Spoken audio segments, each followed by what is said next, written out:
Forgive me for the crap video quality, but this clip was dated June 2018. When I was a pleb discovering stuff in Warframe, I want to show you this, since this was one of the best synergies in the game in the past. This was the time wherein endurance enemies in survival missions are such bullet sponges, and just getting to that level 100 mark of the mission is just so satisfying. It was tough, but manageable with the right combos, and the combination of Loki, Zakti, and Glaive Prime is one of those combos that you can trust to perform well even if enemies scale to level 1000 plus. However, status change, the Melee 3.0 update, and new weapons like the Nuker made this combo obsolete. Honestly, this is one of my go-to combos in the past. I rely on Loki's radial disarm to proc radiation and group enemies in one place, then shoot some Zakti dart to proc the viral status and the stealth damage multiplier, and finish the job with a thrown Glaive Prime. It was a very reliable combo in high-level missions, but as I've said,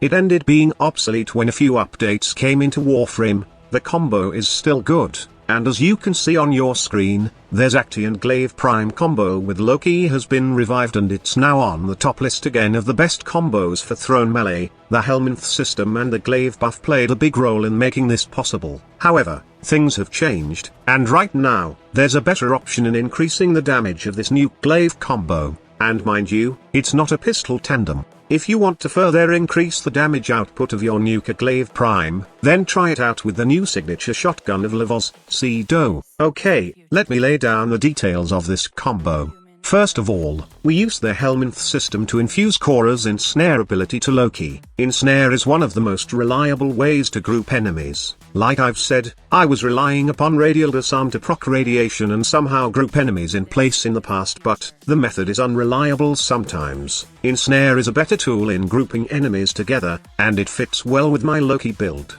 The build I'm using for my defense-oriented assassin on this combo is a mix of high duration, high range, and some efficiency. I know you will ask me to remove narrow-minded for more range, but I simply just like to both have this mod and primed continuity in my build for the better duration on my invisibility.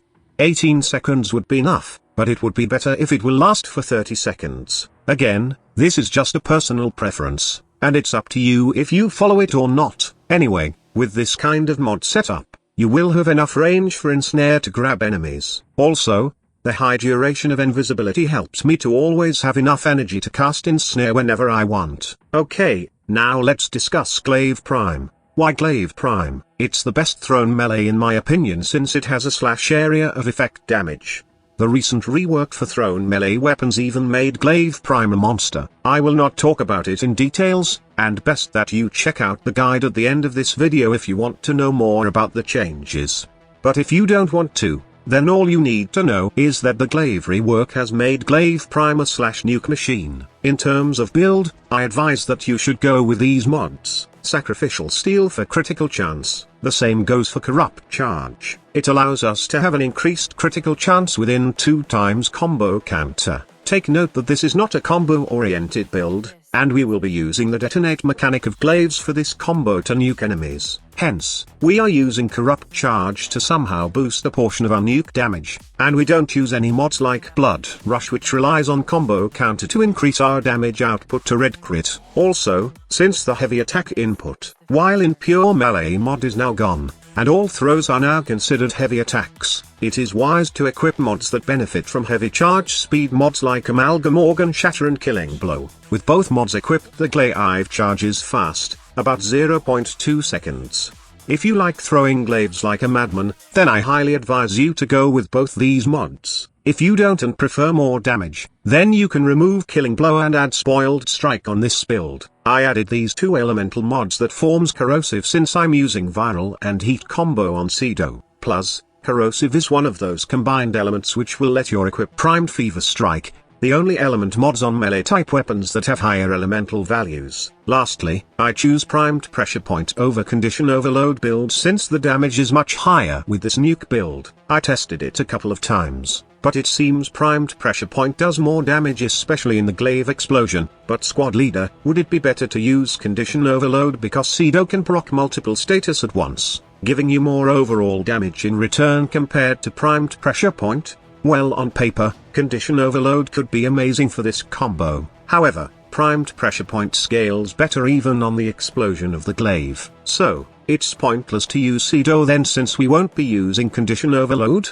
That's where you are wrong. The way we will mod Sedo allows us to do more damage. More specifically, we will add both viral and heat on this weapon, which is the best way to deal with heavily armored units. Viral does increase health damage, while heat lowers the armor of enemies. In some cases, you can alter how you mod your Sedo, depending on the faction you are facing. Say, for example, you can do radiation and viral setup against enemies who are weak against radiation. I know this combo is kind of odd, and not the usual combo you see since you are usually using a pistol tandem synergy with glaives. Also, we always show you a condition overload setup when using Sedo or any primer weapons, while this combo doesn't take advantage of the mentioned mod. If you are having doubts, then best that you try the combo for yourself, and see the big difference when it comes to damage output when using this primed pressure point nuke glaive setup, compared to the condition overload variant. One last thing before I let you move on with your life. Nuker can also be used with this setup, but I still find Sedo better because the projectile explodes in group enemies, and stack status chance procs a lot faster.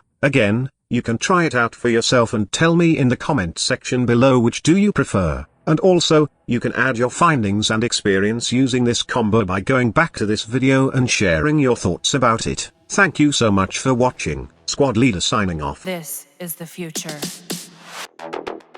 Human error.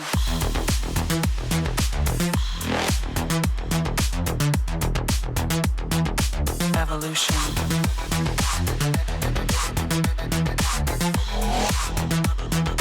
This is the future.